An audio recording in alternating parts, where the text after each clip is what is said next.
All right, welcome to episode 53 of the Pogo Baduk Weiqi Podcast. I am Xiaodai. We have Gaza in the room. Say hi, Gaza. 안녕하세요. 안녕하세요. Gaza, it's not really a massive week, but it is also a massive week. What do you mean? It's not we haven't had international games, but otherwise it's been pretty hectic domestically. Yeah. In all four major regions. Yes. Yes. Now, Gaza, we have to start with this news item, which is very exciting. I think her name is Sugiuchi Kazuko. Yes. She's 96 years old. And we've talked about her in a previous podcast, but we're going to talk about her again. And that's because she's won again, a pro game again. Believe it or not. So this is the lady on the right.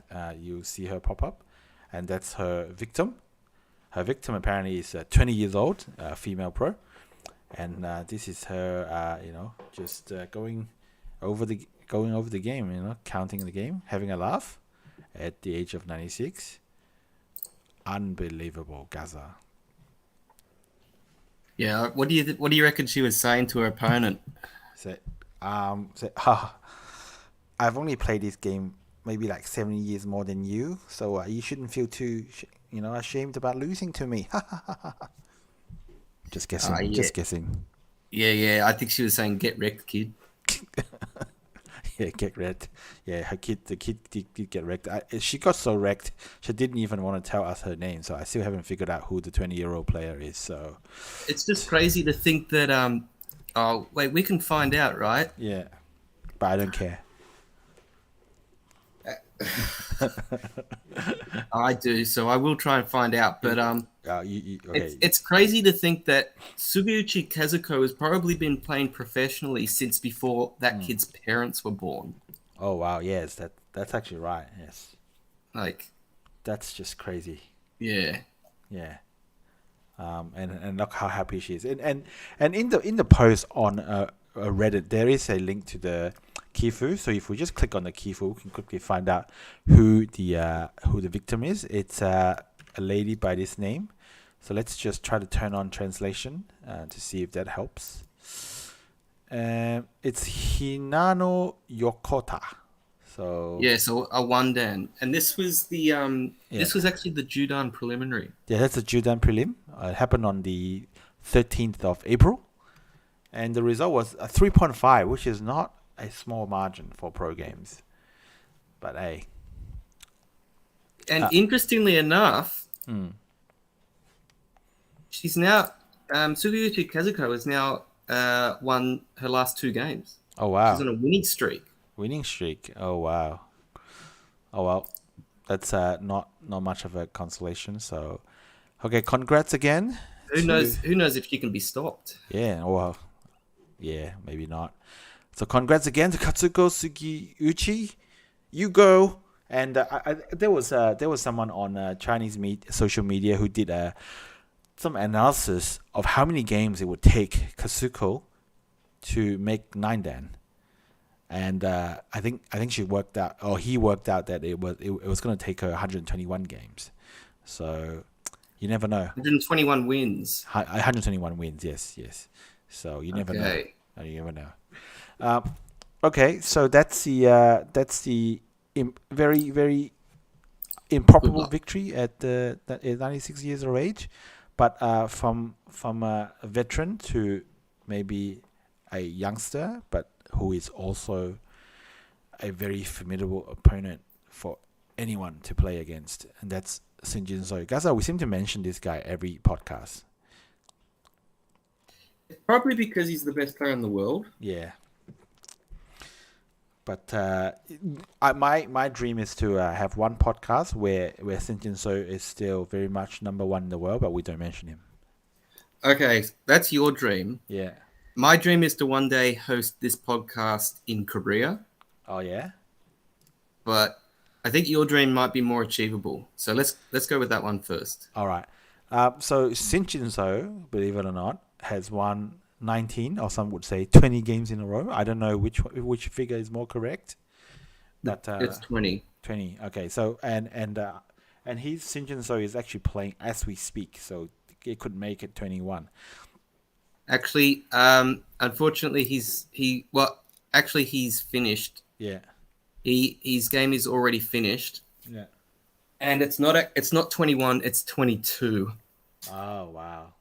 Because he's actually the game that just finished is his second game since this Maxim Cup. Right.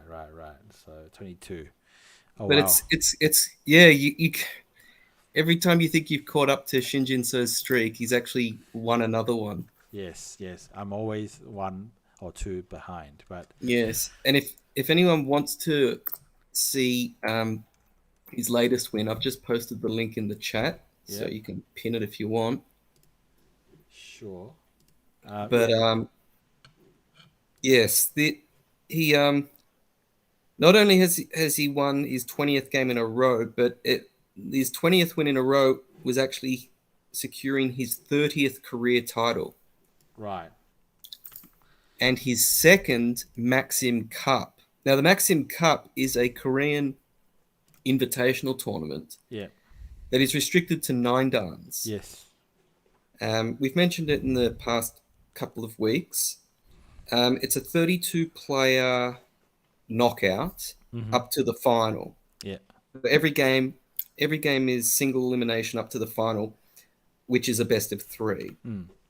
And Shin Jinseo made it to the final, and his opponent is a rookie in terms of the Maxim Cup, because this is his first time he's been a 9-dan when the Maxim Cup has been around. Right. He's recently turned 9-dan. His name is Wonyoung. Yep. And we mentioned last week that Shin Jinseo won the first game of this best of 3. And in the interview afterwards, Wonyoung said that once he made the final, his friends congratulated him on finishing runner-up. Yeah. And so then the question was going to be, would fate prove to be, would his friends prove to be correct? Wow. In predicting fate, Yeah. or would Wonyoung create an upset of all upsets? And the answer was that normality, water is wet, as you like to say it. Yeah.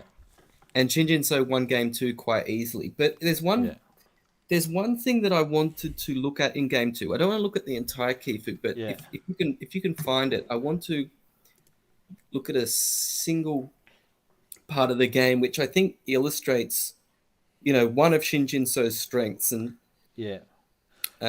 one of the ways that he So let me see if I can find it. But this Wonyoung, because he's won 0 games, is his nickname now Won None?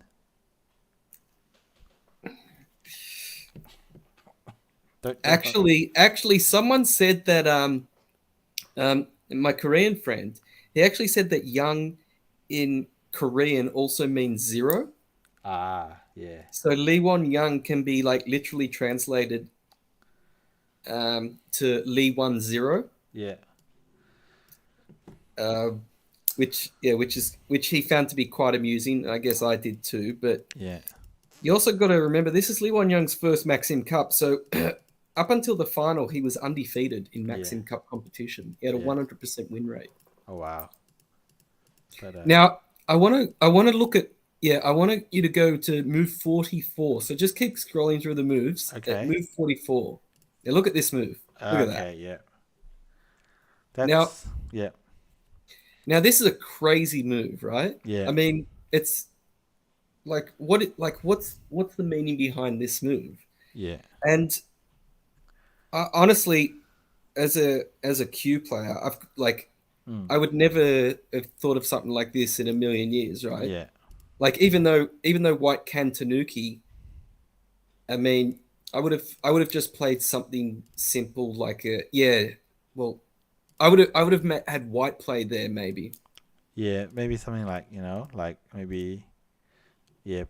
White can play there or something. Yeah. But Shin Jinseo played here, and firstly, the AI says that this move is fine. Yeah. It's actually not that bad. It's actually not a bad move at all. Yeah. It's actually a good move. Yeah. Yes, and but secondly, one thing to point out is that the Maxim Cup is 10-minute main time, and then 40-second Byoyomis. Yeah. So it's a fairly quick game. The game's fairly quick. So Shin Jinseo, he's not only obviously really good at Go, but his time management is some of the best I've seen, and he really knows how to use time to his advantage. And I think this move here was not only has a purpose on the board, but it also makes his opponent think. Right. Yeah. Like, how am I supposed to respond to this? Yeah. And my idea is that Shin Jinseo wasn't too sure how this move was going to work out, but he was confident in his ability to outread his opponent in any sort of complication that would arise from this move. And if you go through like the next 10 or so moves, firstly, so that's not the move, but firstly, black doesn't force an exchange, and then he responds to the to it attaching. And well, that's very ferocious, So then the problem is now. So the problem is now black probably. White. In the end, Shin Jinseo is that group on white group on the right. Yeah. Shin Jinseo is able to make it live. And then it's game over. Yeah. It's it's already game over once this lives. Yeah. It does look precarious. But it looks precarious, but Shin Jinseo is one of the other things that Shin Jinseo is the master at is managing weak groups. Yeah. Basically game over at this point, I guess. And from here there's nothing that black is going to be able to do short of killing white on a very large level. And now move 106 is probably what I would have played at move 44. But Shin Jinseo decides to just decimate blacks. There's nothing for black now basically after they lived. It's crazy.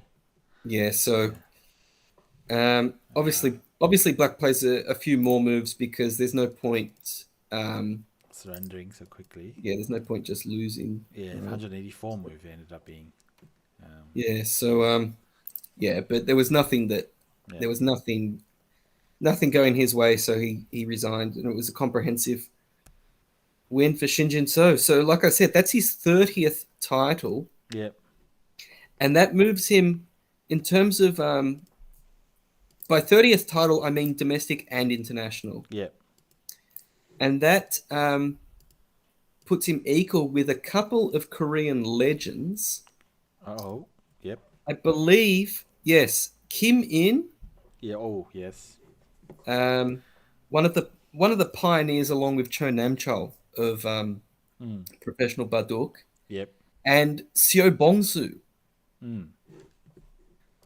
who has the second most or third most wins in Korean professional history. So Shin Jinseo has now moved alongside both of those on 30 titles. Very impressive. And Shin Jinseo is still only 23. By the way. Definitely another legend in the making, Shin Jinseo. Yes. So I think that he will win many more titles.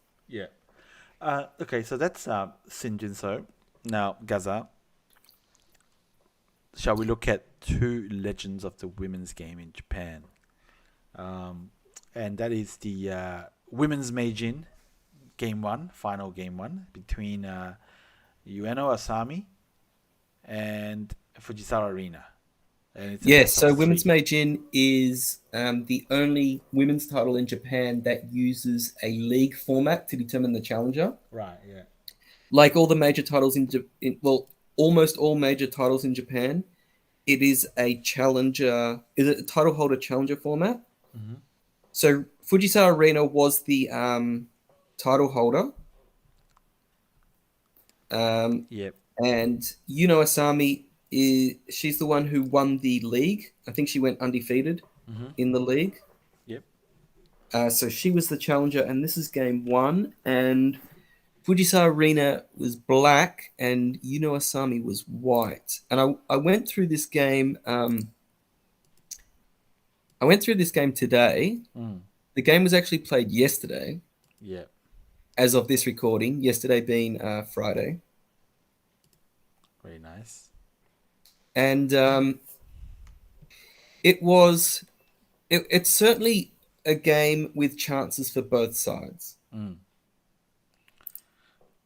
Now, I when I went through the game, the Kifu, I just remembered it was it felt like it was very close. I didn't even look at it with AI, but it felt very close until definitely into the middle game. And it was definitely quite close until it got to the co-fight. Yeah. Right. Yeah. But no, it was. I don't think this was ever going to be a Yosei game like this. Right.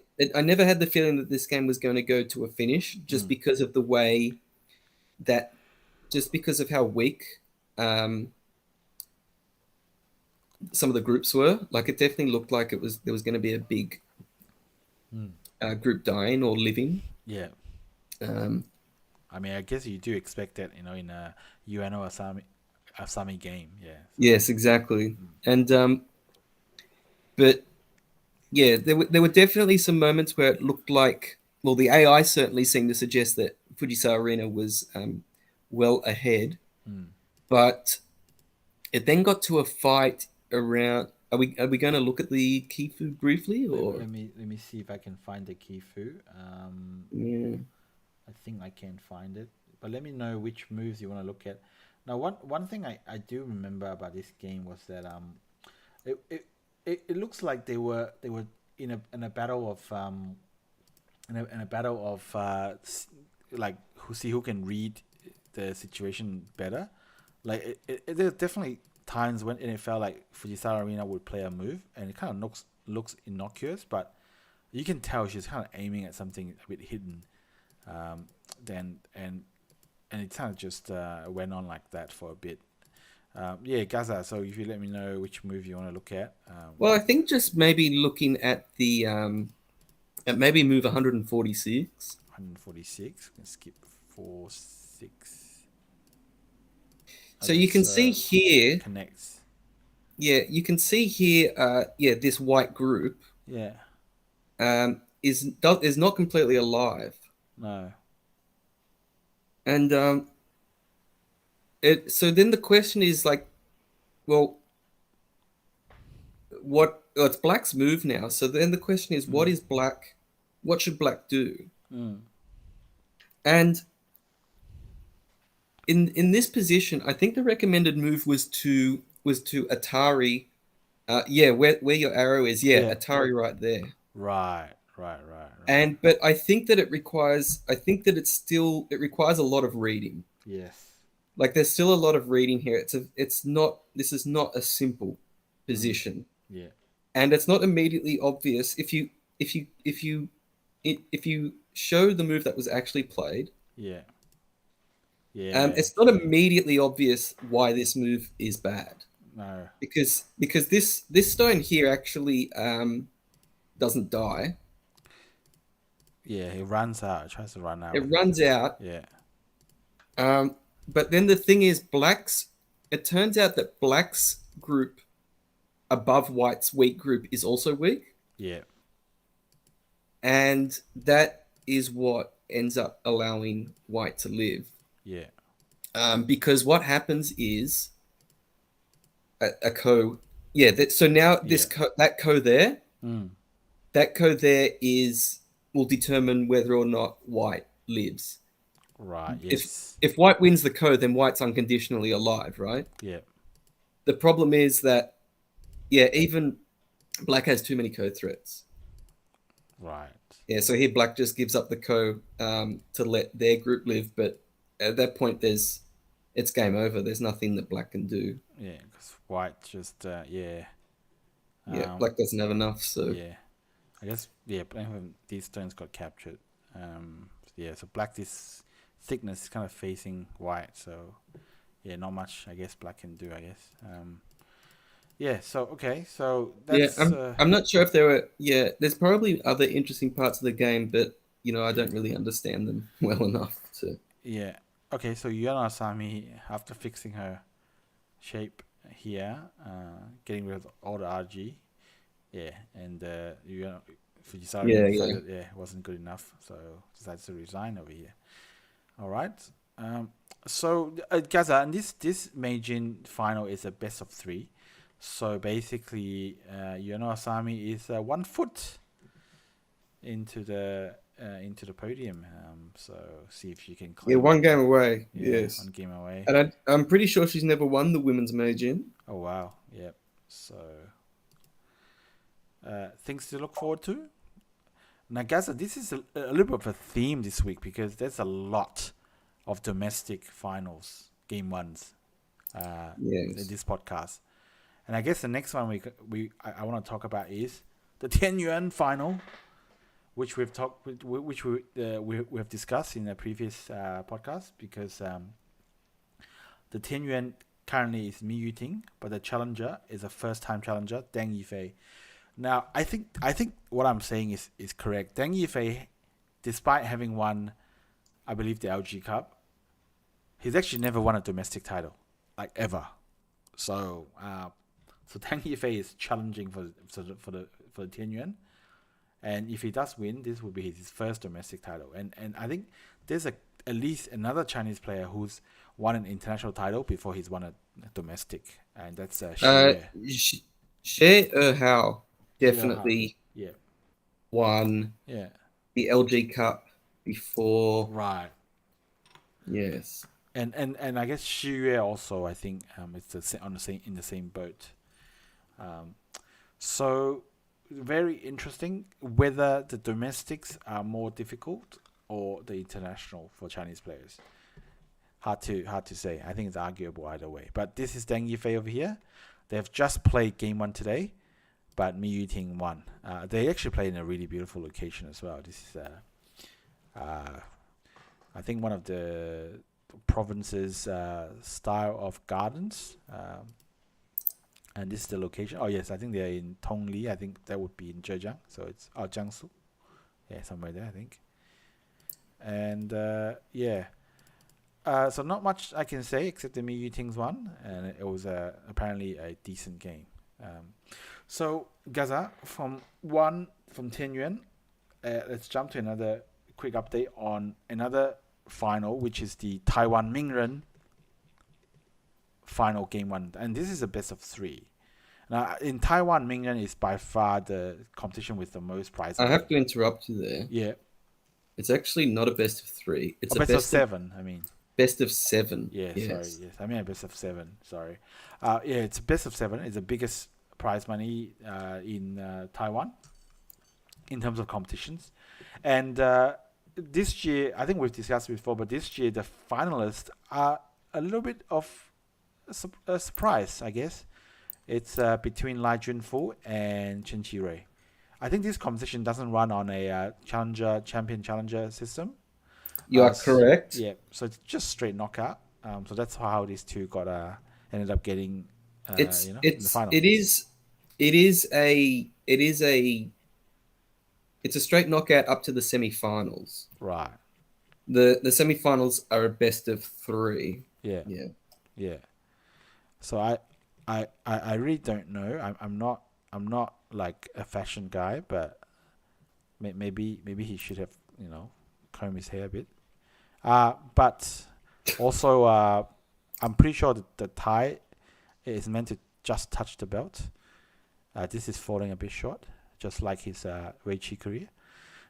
So he's that? This is he's Liu something. He's a very famous commentator. But you're obviously not a fan of him, huh? Yeah, no, I'm not a fan of him. I don't. I'm just not a big fan of people in pro competitions dressing shabbily because it doesn't reflect well on the players. But hey, that's just me. But yeah. So unlike the Chinese Weiqi Association, Taiwan does have two websites dedicated to professional Go. I think that's kind of like the official website. One is Haifeng Qiyuan. The other one is unfortunately hosted on a blog on a blogspot, site, and it's called a Taiwan Go.org, blogspot.com. This is the official website, believe it or not. So I don't know what to say, but it's if I go to this website, I get almost all the latest news updates. Like for example, here it says the LG Cup prelim Taiwan selection qualification. The Globus Cup Taiwan qualification tournament. So all the latest news are here. It's just that it's on a blogspot.com. So I don't know, but maybe it's better to have something than have nothing. What do you think, Gaza? I agree. Yeah. So CWA listen.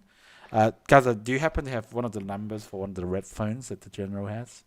So I can. I wish. Yeah, I don't have it.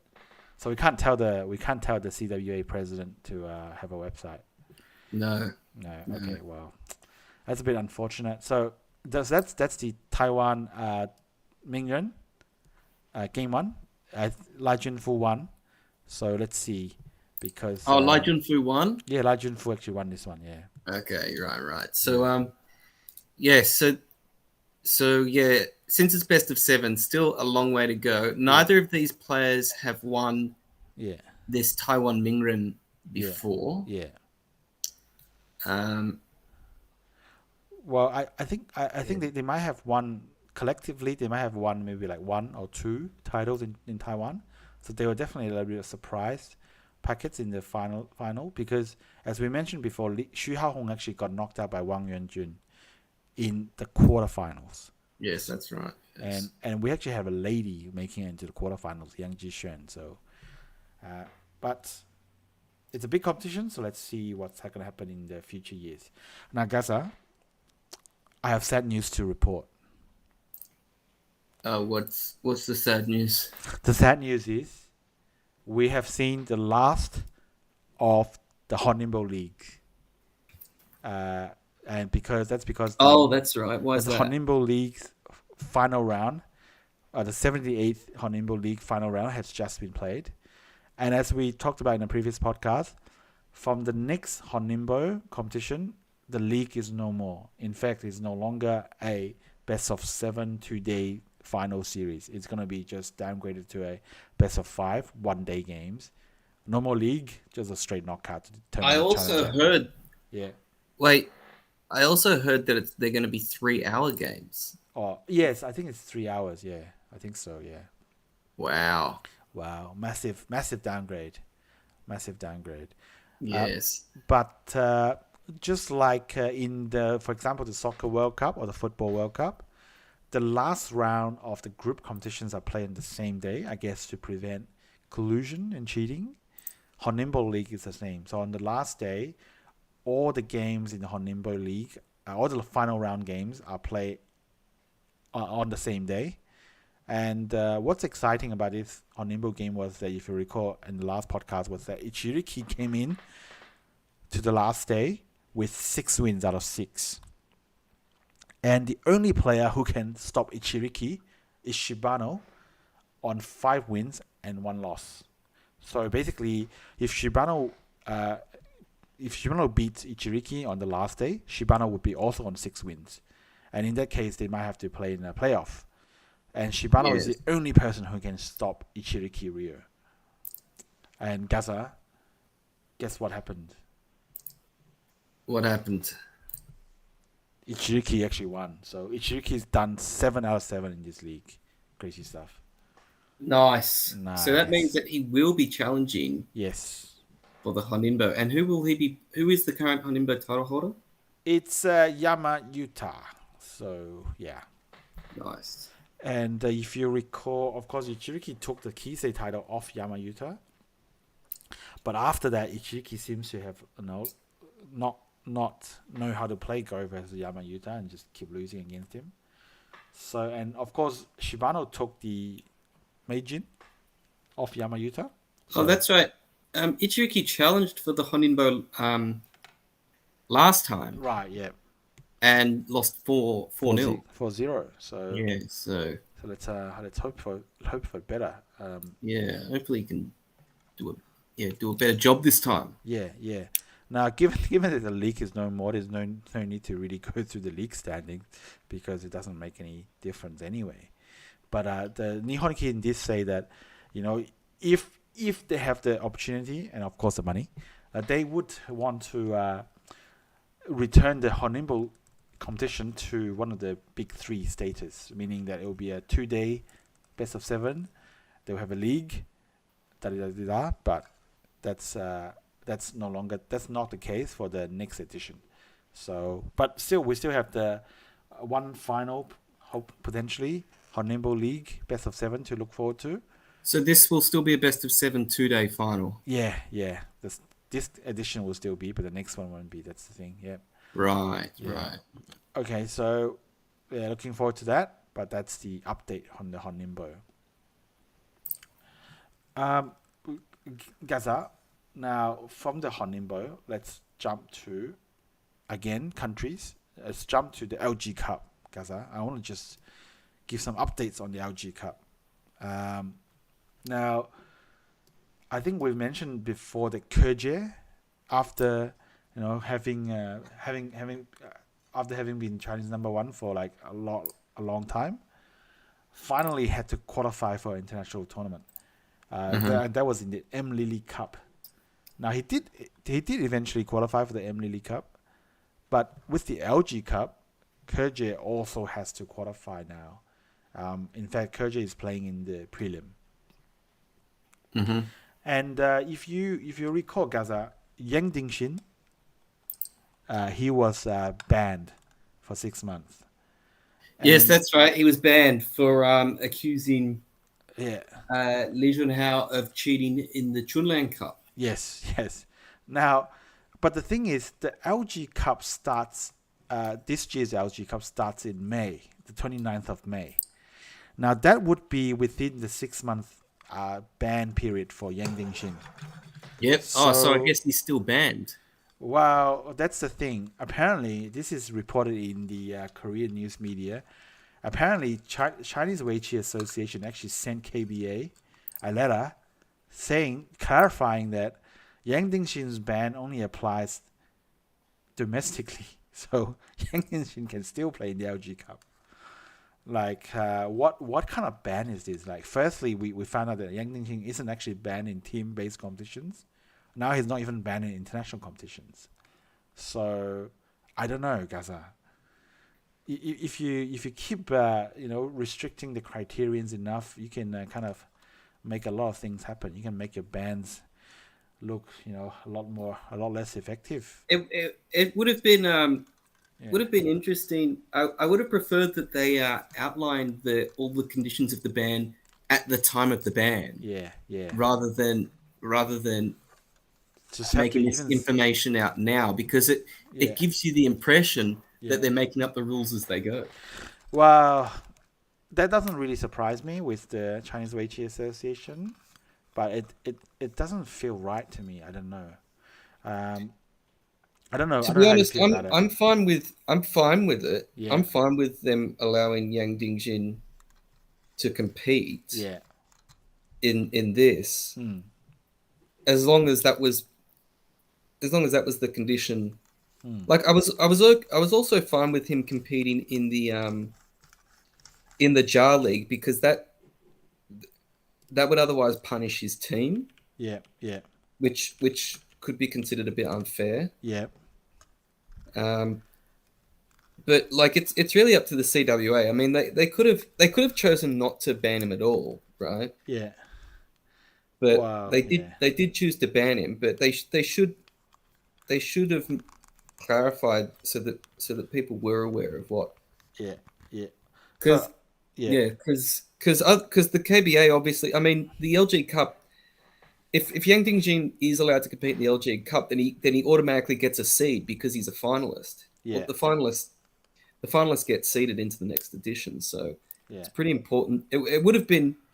It sounds like something that they should have informed the LG Cup of immediately. Right. Yeah. Oh, okay. So Robert says in the chat, in the YouTube chat, Robert says that they did. They did. I'm assuming he means they did have these conditions from the moment that the ban was announced. Yeah. Well, yeah, no, but I'm not sure. Oh yeah, no, Robert also mentions that if you do remember, he did actually play Ding Hao in the LG Cup final after the ban was announced. Right. So it's possible that I do remember that we did mention that he was given permission to compete in that final, but that what I guess we didn't find out specifically. I think we both just assumed that he was given permission just to play in that. Yeah. But maybe he is. Yeah, maybe. Well, maybe the permission was for all international games. Right. I guess reading the news report at the time, it does feel like the connotation is that he was given like an exception just because it was a final. But I didn't get the impression that it was for all international competitions. But whatever it is, Yang Dingjin is allowed to play, so he is playing. And I guess the other news that's coming out so far is that China have determined a couple of their seeds. That will be Li Xuanhao and Mi Yuting. So Li Xuanhao obviously has done really well domestically and also made the final of the Chunlan Cup. And Mi Yuting, of course, he's the current Tianyuan, also doing quite well. So they are both in. We should also mention that Ding Hao is also a seed, not through the Chinese system, but through the fact that he's the current LG Cup champion holder. The current champion. Both finalists get automatic spots in the next tournament. Yeah, sure. I think so that's the other confirmed spot. Now in Korea, if you remember last year, the name Kim Myung-hyun pops up a lot to represent Korea in international tournaments. He seems to have dropped off. Because based on the news reports so far, the 4 Korean seeds are Shin Jinseo, Park Jun-hwan, Byun Sang-yu, and the 4th one is probably a bit surprising, An Kuk-hyun. I'm not sure. I'm pretty sure I've heard of him. I think he might even have. Is he the player who played Kerja in the final of some competition? The Samsung Cup. Yeah, that's the same person. We have mentioned An Kuk-hyun. Yeah. On several podcasts. Right. Yes, he did make the final against Kerja in 2018 in the Samsung Cup. Yeah. And he also made the semi-final in the 2 prior Samsung Cups. Very nice. To that one. Yes. And so he's also a bit of a veteran. I guess a bit of a veteran now. Yeah. But I don't really know how they pick these type of seeds. Yeah. My guess is that so I think Korea sort of has a national team squad, similar to Japan, and like in that squad, I guess they play like scrimmage games or something. Yeah. Like this is just my theory. They play scrimmage games, and whoever does the best out of those games gets a spot. Yeah. Gets a seed. Yeah. But the scrimmage games themselves, they're not official games. Right. Yeah. I think that was how Kim Young-hun got a lot of got some of the spots. Yeah. Last year in international competitions. Yeah. And it could be the way An Kuk-hyun got his seeding. Yeah, I think. I'm not really too sure, but. Yeah, I'm not 100% sure either, but that's kind of what I've heard online a little bit about. They basically just did well in the national team league competition, so he collected a lot of points that way, and those points were enough for him to make it. So that to me was probably the most surprising selection. The other three are probably just like, choose those three. Okay, good. Well, Shin Jinseo, Park Chun-hwan, and Byun Sang-il have literally been the top three in Korea, like officially, for at least for maybe 2.5 years now. So. Yeah. And so that's the LG Cup news. LG Cup first round starts on the 29th and the 31st of May. So looking forward to that. Still, the Korean qualifiers haven't even started yet, by the way. Okay, I see.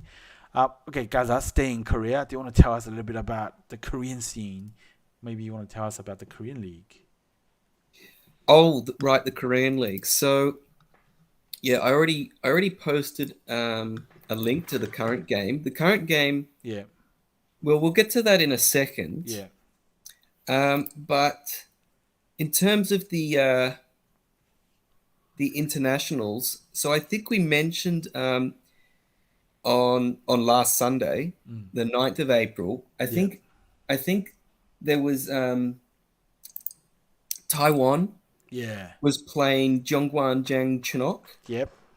And I think that match finished just as we were finishing the podcast, and we announced that it went to an ace match, and Byun Sang-il ended up defeating Chen Qirui. Yeah, Chen Qirui. Yeah. So Taiwan lost in an ace match, so they still got a match point.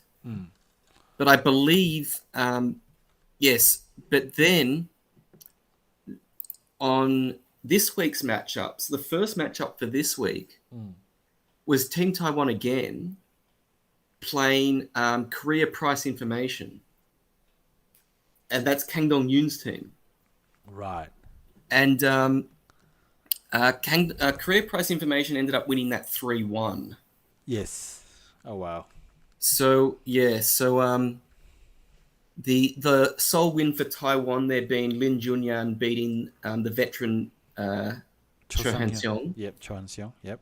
But with that loss, the Taiwanese team now, I don't think that they can. Yeah, so I think they're guaranteed to finish last now. Oh wow! In their group. Yeah. Which is obviously unfortunate because considering they started so strong, winning the first match of this league, of this Korean league. But they faltered a bit along the way. Yes. And then alongside the next match was Team Kicks versus Team POSCO Chemical, and that was Team Kicks is Shin Jinseo's team, and that was Shin Jinseo. Shin Jinseo, he beat the super rookie Han Woo-jin. Yep. And that was his 21st win in a row in all competition. Nice. And then yesterday was Team Taijin beating Team Celtrion. And then today's game is Team Kicks versus Team Wonyoung. And Team Wonyoung, we mentioned that they started off the league super strong. Right. Going to the top of their group and having a bit of a gap. But then they've ended up losing their last 6 matches. Right. And they've really faltered, and now they're outside the playoffs. Like they're outside the top 3 in their group. And for this match, they've brought in two secret weapons. Secret weapons? Yeah, so what kind of weapon are they? Now, in the Korean League, there are 4 games, so you have 4 players. Yeah. But each team actually has 5 players in it. So you pick 4. You pick 4 of those 5 players, but you don't have to pick 4 of those 5 players. Yeah. Because each team also has a reserves team of 3 players. Right. It's called and they play in what's called the Futures League. Yeah. So each team overall has 8 players, 5 in the main league and 3 in the Futures League. Yeah. But you can bring in a Futures League player to play in the main league. It's like promoting them basically. Yeah. And today, Team Wonyoung have promoted 2 of their Futures League players. Yeah. And they happen to be 2 women players, Kim Yoon-ji and Kim Chae-young. Oh, wow. And apparently for both, this is their first ever game in the Korean main Baduk League. Yeah. And according to a friend of mine, my Korean friend, for Kim Yoon-ji, she is now the youngest woman to play in the Baduk League ever. Oh, wow. Not the youngest ever outright. No, not the youngest outright, but the youngest woman. Right. So I think Kim Yoon-ji, just let me check. I think she's still 15. Right. Yes, she is 15. She turns 16 next month. Yeah. And she ended up playing Kim Chang-hoon, and yeah, she ended up losing quite badly. Yeah. Okay. Yeah, so but Kim Chae-young, she's playing Park Jin-sol, and she's not doing too bad at the moment. It's still it's a complicated game, but it's still anyone's game. That one. As we know, Team Kicks is Shin Jinseo's team, so people are probably curious as to if Shin Jinseo has played. He has. He played the veteran Lee Young-kyu, and he won that game. Whereas the other game was who was it? Oh, what's his name? Oh Byung-woo or something? Right. Baek Hyun-woo. Hyun-woo. Yeah. Baek Hyun-woo playing Lee Chang-seok. And Lee Chang-seok won that. So it's currently 2-1 to Team Kicks with 1 game left to play, and that being Kim Chae-young versus Park Jin-sol. So if Park Jin-sol wins that, then Team Kicks will win 3-1. And that will heavily improve their chances of making the playoffs. Yeah. Something else I also want to briefly mention is that, as we've mentioned before, if it ends up being 2 games apiece, then there's an ace match where teams pick a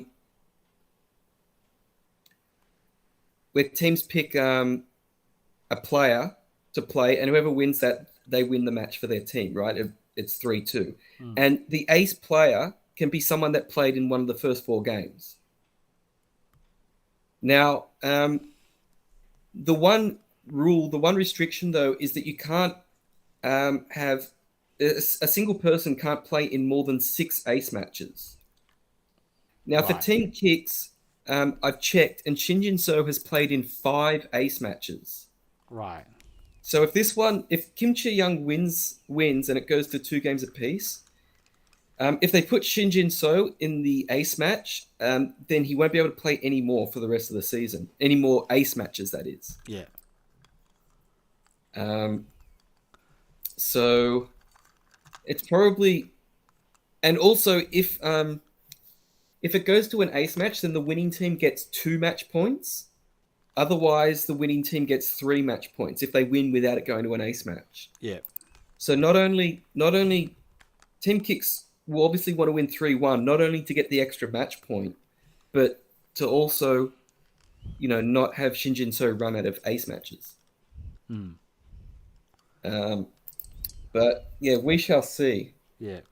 But it's looking like Team Kicks currently. Well, yeah, it's really, really close in that league. There are 3 teams currently on 20 points. So Career Price Information is on 26. Taigem is on 22. And then you've got Team Kicks, Celtrion, and POSCO Chemical all on 20. Right. And only one of those, only the top 3 make the playoffs. So it's likely that one of those 3 teams will be making the playoffs.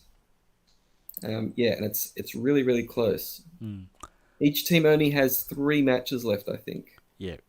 Yeah. I just wonder if the number of ace matches you've played gets reset when you enter the playoffs. I mean, I would do wonder if those 6 games restriction is a combination of the regular season and the postseason.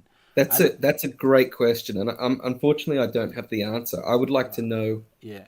As well. Yeah. I'm hoping. I would imagine that if it does get reset at the playoffs, then it will be a new restriction for the playoffs. Like maybe you can only play in 3 ace matches or something like that. Yeah. Or maybe in the no restriction in the playoffs. So they can always bring out Shin Jinseo. But yeah, don't know. Yeah. My guess, my actual guess is that the 6 ace matches is actually for the entire season. Oh wow! Then I'm not sure. I'm not sure though. Yeah, it's really hard to adjust. Like, and also from what I've read online, it's also not clear to me whether you can only play 6 ace matches, or you can only play in the same match twice, a maximum of 6 times. So meaning you can actually put Shin Jinseo in every ace match, as long as you don't actually put him in one of the first 4 games. So that's also not really I got clear. the impression that it was simply 6. You can only be in 6 ace matches because very few teams have used a different player in the ace match. Right. But I guess a straight 6 is easier to count as well, so you don't have to kind of check whether they have been in there and all of that stuff. But but it is hard to get confirmation on these things because all of the details and stuff are in Korean language and and also maybe Korean is extremely limited. Also they probably don't put out that much info. Okay, so that's the Korean League. Gaza, is there anything else you want to cover either in the Korean League or in the Korean scene that we haven't talked about? Let me quickly check. Yeah. Well, we do have.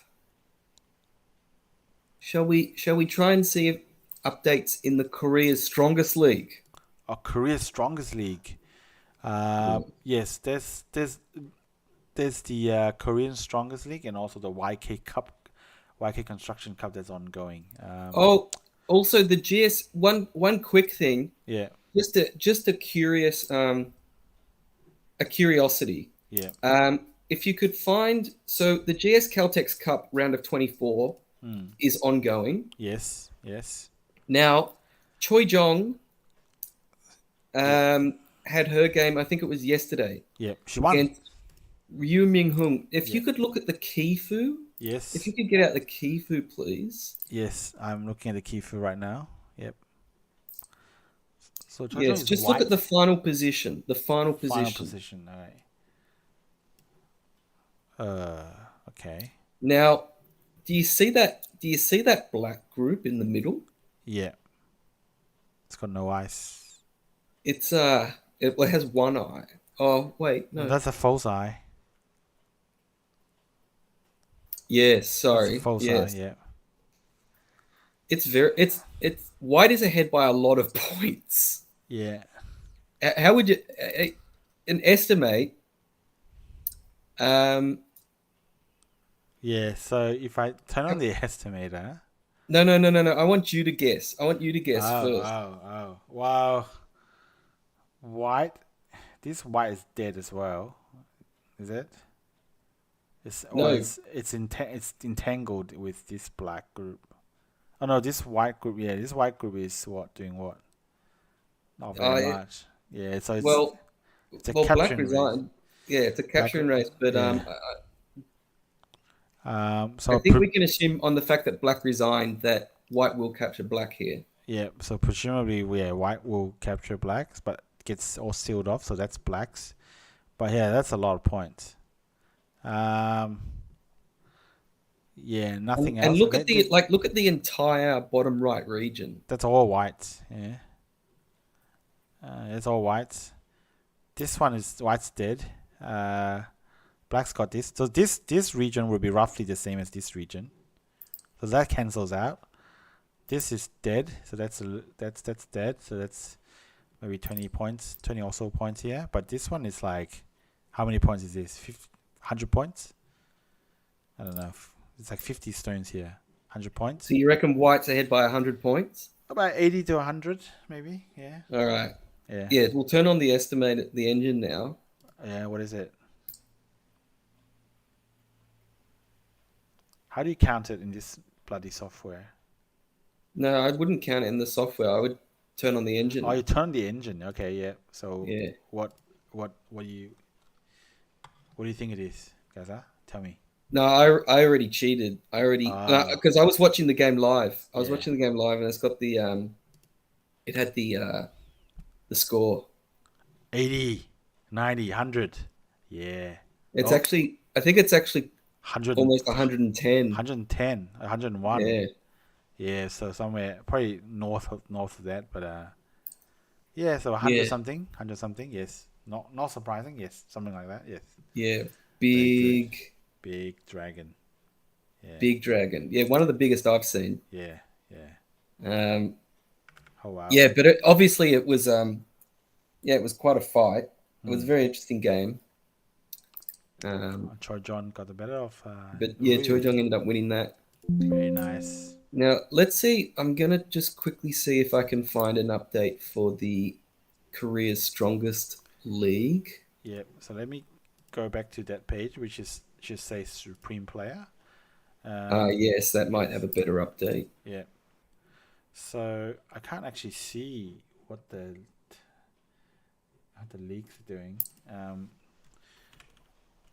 Yeah. I've got one here. I will send to you in our secret chat. Secret chat. Oh wait, yours is more up to date. All right, sweet. Yeah. Okay, so we can see here that Park Jun-hwan has actually secured. No, he hasn't. He's got 6 wins. Yeah. He hasn't. He's almost secured the challenger position. So the Korea's Strongest League is the only title holder challenger title remaining in the Korean pro system. Right. Shin Jinseo is the current holder. Yep. He's held it since the very first edition. And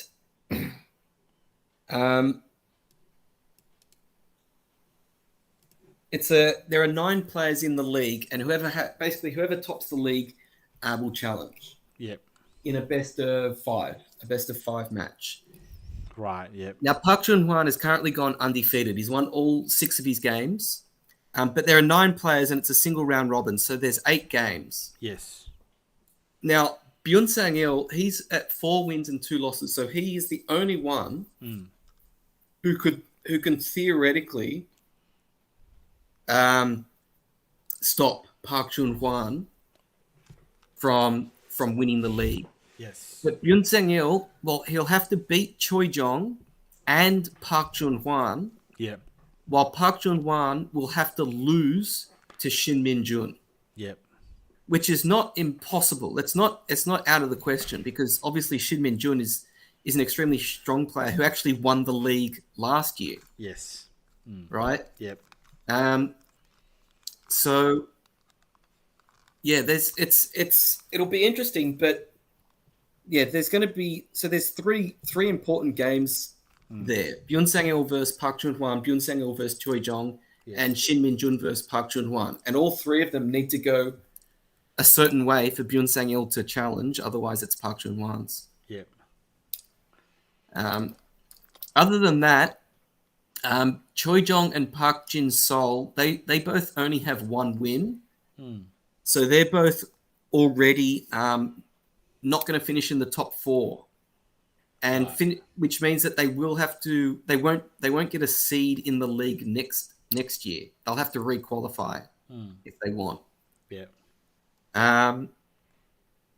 Other than that, all the other 5 participants, 4 of them are on 3 and 3.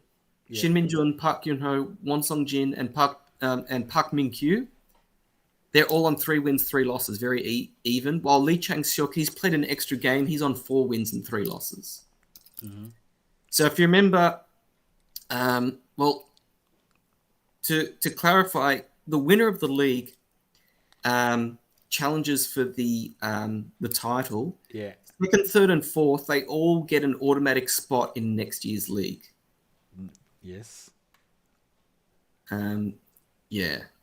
So, yeah, even though all of those players, the ones on 3 wins, 3 losses, can no longer win the league, they're still fighting for a spot, a seed, Yes. a seed next season. Yeah. Yes. So yeah, very interesting battle. And there. yeah, according to Eugene in the chat, Kim Choi Jeong might be doing very well in the Korean League currently. Right. She may end up beating Park Jin Sol. Oh wow, that would be amazing. Yeah, it'd be very interesting. Yes. Okay. So And that's it for me for the Korean League. that's okay. That's very nice. Korean. Now, Gaza, before we go to the calendar, I just want to quickly give an update on the Asian Games selection. Now, as I've mentioned before, Japan basically have firmed up their squad, just the top players. Korea, I haven't heard news that they will redo the selection, even though the Asian game was delayed for 1 year. But China they're redoing their selection. So what that means is that they're also doing the selection in 2 stages. So in stage 1, they just have a round robin, and they will join the 4 players who make it past stage 1 will join the players who made the Asian Games originally. So that would form the stage 2 league. But the 4 players who would join go on to stage 2. Before you announce those 4 players, Yeah. I'm really keen on this because the Asian Games qualifiers last year was when Ding Hao had an absolute howler and was in the worst form of his life. Yeah. He ended up winning 1 game in the league, and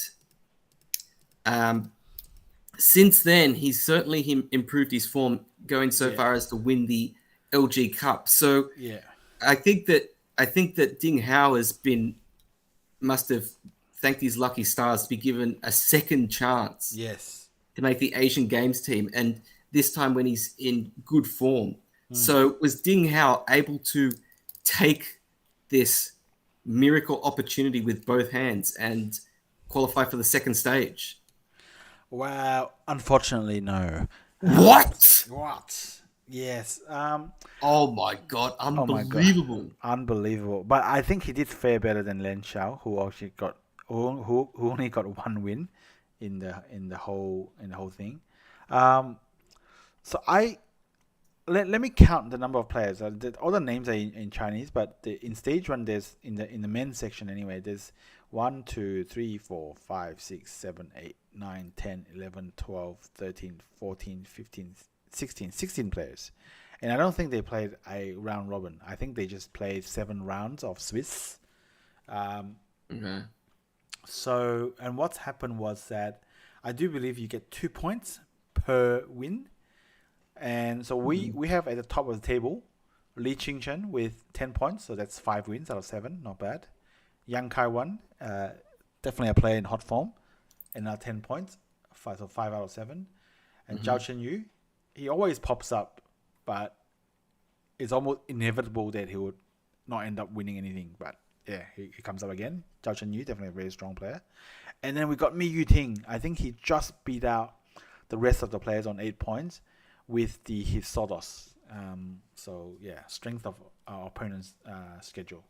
Oh, that's right. Mi Yuting also had a really bad Asian Games, yeah. But he actually made it to the second round. So the top 4 made it. The players who have missed out are also obviously big names. Tan Xiao on 4 wins, missed out. Xie Ke, the finalist and the losing finalist in the In Cup, on 4 wins. Also, wait, what? Yeah, well, Xie Ke's finals versus Shin Jinseo, so he's already lost. You're an idiot. Yeah, okay. Got Liao Yunhe on 4 on 4 wins, also didn't make the cut. Shujayang, Shiyue, same fate, 4 wins, didn't make the cut. The rest are players on 3 wins, and guess who? Ding Hao on 3 wins. So 3? 3 out of 7. So that's just below 50%. I can't believe this. Not a great run. Xie Hao, Li Weiqing, and Jiang Weijie also on 3 wins, so didn't make it. Deng Yifei didn't have a great Asian Game qualification on 4, but he's accompanied by fellow struggler Wang Xinghao on 2 wins as well, 4 points. Oh, Wang Xinghao missed out as well. So basically, Wang Xinghao actually came second last. Oh, The only player to have done worse than Wang Xinghao is basically Lin Xiao. this is the worst podcast ever. This is Lin Xiao's got 1 win. So just repeating the name again: Li Qingzhen, Yang Kaiwen, Zhao Chenyu, and Mi Yuting makes it to the second stage. Yeah, and Well, let's see. It might get reshuffled, because as you remember, if you may recall, someone like Tojashi, who's clearly a veteran, has actually made the Asian Games squad. So, and given the 1 year difference in terms of what the Asian Game was meant to be held to what it will be held, when it will be held, I guess it's kind of reasonable to redo the selection. But I guess we may see some of the players who put in the hard work and got selected last time. They might miss out. So yeah. And by the way, I think the Asian Game happens in September. So big games coming up. So that's the update on Asian Games, Gaza. I guess it's time to look at the calendar. Yes. So next week, we have in Japan, we have 2 title games. Yep. On Monday, we've got the second game of the women's Meijin. Yes. So as we mentioned at the beginning of this podcast, Ueno Asami can win the women's Meijin if she wins this game. Yep. So it's a must-win game for Fujisawa Rina. And then on Thursday, we have the Judan final game 4 between Shibano Torimaru and Sushawan. Yep. Now, Shibano can win the Judan by winning this game. Yes. So in this case, it's a must-win game for Sushawan. Otherwise, he'll be left titleless. Yeah. Oh, wow. Unless, no, he still has the Taikei Cup, but he won't have that for long. Yeah. Right. Yeah. Yes. Because he's already got knocked out in that competition. No, because he wasn't allowed. Because he, if you win you're only allowed to win it once. I think. Yeah. Okay. Yeah. Okay. So in the Chinese domestic scene, on the Sunday and the Monday, we got Tianyuan final. So yeah, either Mi Yuting wins or Deng Yifei will win his first domestic title. And I do believe that on a Monday we got in the Weiqi Construction Cup we got a big one, Park Junhwan versus Shin Jinseo. So that's a must watch. And the looks on the calendar, it says the Asian Games selections are continuing, but I do believe what I've read online is that this is actually not just the Asian Games selection, it's also like the Wu Qingyuan Cup selection and a bunch of other qualification tournaments all happening within this time frame. So that's why the women's game selection period looks quite lengthy, because it's not just for the Asian Games. It's interesting that you mentioned the Wu Qingyuan Cup, because the Korean selection is actually just finished, and we may mention that in a future podcast. Sure, yeah, let's do that. And also we have in the Chinese domestic scene another big tournament coming up, the Changchi Cup. That's basically the competition that runs by the In Cup rules. Big domestic tournament in China. So round 1, 2, and 3 happen over the next week. And Gaza, let's not forget, we have another Japan show in the Korea League, Japan showing. It'll be Japan versus Wonyoung. Japan still looking for their first match win. Yeah. They'll be playing Team Wonyoung. Elsewhere in the Korean League, we still have the Korea's Strongest League continuing. We have the Weiqi Construction Cup continuing. We have the Korean Kiwon continuing. I'm not sure if there are any GS Caltex Cup games next week. Right. But that tournament is still ongoing. They may be taking a break for a week from that one. Yeah. There will also be some LG Cup qualifiers happening next week. Very nice. Yes, and the Globus Cup as well. There will be qualifiers for that. Right. It's a youth tournament. And finally, in Korea, the Daeju Cup semi-finals will be on Saturday. Yes. Now, the Daeju Cup is a seniors tournament. Yes. For, I think, men over 50 or women over 30. Yeah. And the two semi-finals will feature 3 women, including both of last year's finalists. Right.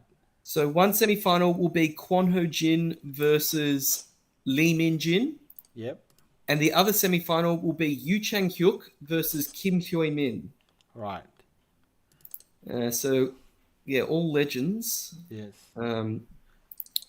Although I do find myself hard to bring myself to call women over 30 and men over 55 seniors, but hey. Yes, well, actually, some of the women in that competition, I didn't even realize were over 30. I thought they were like 25 or something like that. Right, yeah. But yeah. I guess that's the calendar for the next week. Yes, and just a very quick update. It looks like Kim Chae-young will end up beating Park Jin-sol. The game's not over yet, but it looks like Park Jin-sol's group is going to die. Oh wow! Which not only will be a huge upset, but this means it'll be an ace match, and regardless of who wins the ace match, it could be very significant in the playoff race. Right. Yes. Yeah. This white group does look like it's gonna perish very soon. Yes. Oh well. Although to be honest, I also find myself hard to. I can't bring myself to call Kim Chae-young part of the Futures group, even though she's part of the Futures League. Yeah. Well, actually, interestingly enough, you say it. The Futures League isn't restricted to young players. Right. In fact, An Cho-young Yeah. was in last year's Futures League. What? Now, An Cho-young is old enough to be in the. I'm pretty sure. Yeah. He's almost old enough to be in the. What's that tournament called?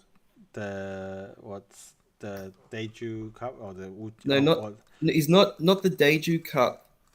The auction, the GG Auction Cup. Yeah, the GG Auction Cup. Right.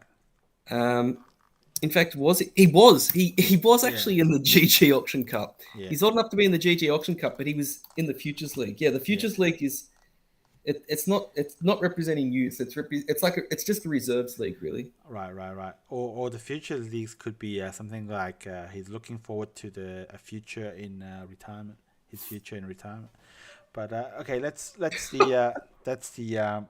what we have for the calendar. So Kim Chae-young, it looks like she will win. Oh, I'm not so sure now. It's a bit tricky. Yeah, I mean, so after black jumps here, but still might be tricky. There might be a couple of tricks up Park Jin-sol's sleeves, but a bit hard to see Kim Chae-young losing this. All right, Gaza. So thanks for another episode. And yes, thank you. And we'll see you next week. Yeah, I'll see you next week. Okay, bye. Okay, bye.